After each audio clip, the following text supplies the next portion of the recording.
UP में धर्मांतरण का अंधा खेल खेल रहे जलालुद्दीन उर्फ छांगुर के नापाक मंसूबों से पर्दा उठता जा रहा है।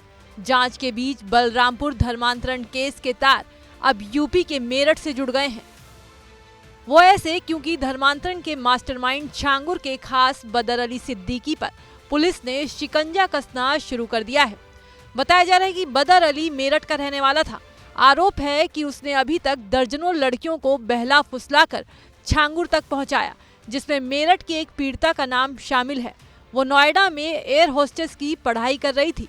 वहीं उसने जिम ज्वाइन किया, जहां जिम ट्रेनर बदर अली सिद्दीकी ने उसका इस कदर ब्रेन वॉश किया कि वो अपने घर परिवार को भूल गई।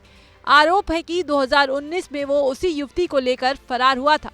वहीं धर्मांतरण के खेल में बेटे का नाम सामने आने पर बदर की मां ने कहा कि अगर उनका बेटा दोषी है तो उसे सजा दी जाए।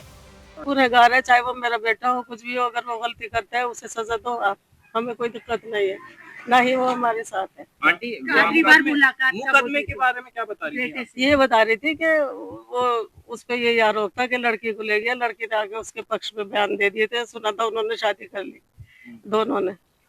फिर सरूरपुर थाने वालों ने वहां जाके आप मालूम कर सकते हैं उस लड़की को उसके माँ बाप को सौंप दिया था। वो वहां से फिर दोबारा चली गई। किसके साथ? ये हमें क्या पता किसके साथ, हमें तो पता चला कुछ पता है कि नहीं उसका हमें कोई पता नहीं है बिल्कुल भी। क्योंकि हमने अपने फोन नंबर चेंज कर दिए थे, क्योंकि हम चाहते नहीं थे कि हमसे कोई भी ताल्लुक रहे उसका। जबकि पिता ने भावुक होते हुए कहा कि ऐसी औलाद से बेऔलाद ही बेहतर है। उनके मुताबिक बेटा 2019 से उनके संपर्क में नहीं है। ऐसी औलाद से ना औलाद होना बेहतर है। समझा गया, हुआ था, मर गया, बस इतना कहते से अलावा कुछ नहीं। ऐसा क्या हुआ जो आपको इतना बड़ी बात सोचनी पड़ नहीं रही है? जब मैं बीमार हो गया, मैं बिल्कुल ठीक ठाक था, मैं बिल्कुल सही था, मेरी इतनी तबीयत खराब नहीं थी। मैं 5-6 साल से तो सोया नहीं हूँ इस चक्कर में। हाँ, हर आदमी की प्रिया कैसे एंट्री करी? प्रिया का मुझे नहीं मालूम, कौन है प्रिया, मुझे नहीं मालूम। नाम समय से आपके टच में नहीं है बाबूजी? कब से बात नहीं होती? कब आखिरी बार बात हुई? सन 19 से हमारे टच में नहीं है वो, ना कोई फोन है ना कोई बात है। बदर अली पर आरोप ये भी लग रहे हैं कि वो रंगीन मिजाज था, कॉल सेंटर में नौकरी करता था, कई लड़कियों के साथ उसका अफेयर था। उसके दोस्त शादाब ने बताया कि कुछ बाहर के लड़कों से उसकी जब से दोस्ती हुई तब से वो गलत संगत में पड़ गया।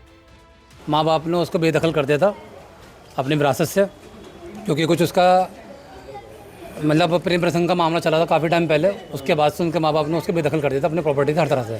जब तक यहाँ रहा, जब तक ठीक था, ऐसी कोई बात नहीं है। इंटरमीडिएट के बाद तक, कुछ टाइम के बाद में कुछ गलत संगति में रहने लगा, उसकी वजह से इसका माहौल चेंज हो गया। जो इस तरह के माहौल में आकर के मतलब इस तरह के उन्होंने कदम उठाए हैं। इसके अलावा बदर अली के पड़ोसी ने खुलासा किया कि पुलिस में भी उसका नाम सामने आया था। मतलब गलत सोसाइटी में आ जाता है, उसमें था इसका काफ़ी पहले भी, इसके उसमें क्रिमिनल उसमें मतलब पुलिस ने नाम वाम आया इसका, ऐसी पुलिस भी आई काफ़ी पहले। एडीजी जोन भानु भास्कर की माने तो बदर अली के बारे में जितनी सूचनाएं मिली हैं उसकी जानकारी एटीएस को दी जाएगी। ये सारे तथ्यों के बारे में सभी लोग जानकारी एकत्र करके एटीएस को दे रहे हैं। खैर, छांगुर के खास बदर अली के परिजनों ने ये साफ कर दिया है कि इससे पहले उन्होंने कभी छांगुर नाम नहीं सुना। फिलहाल इस मामले में आगे और क्या क्या खुलासे होते हैं ये देखना अहम है।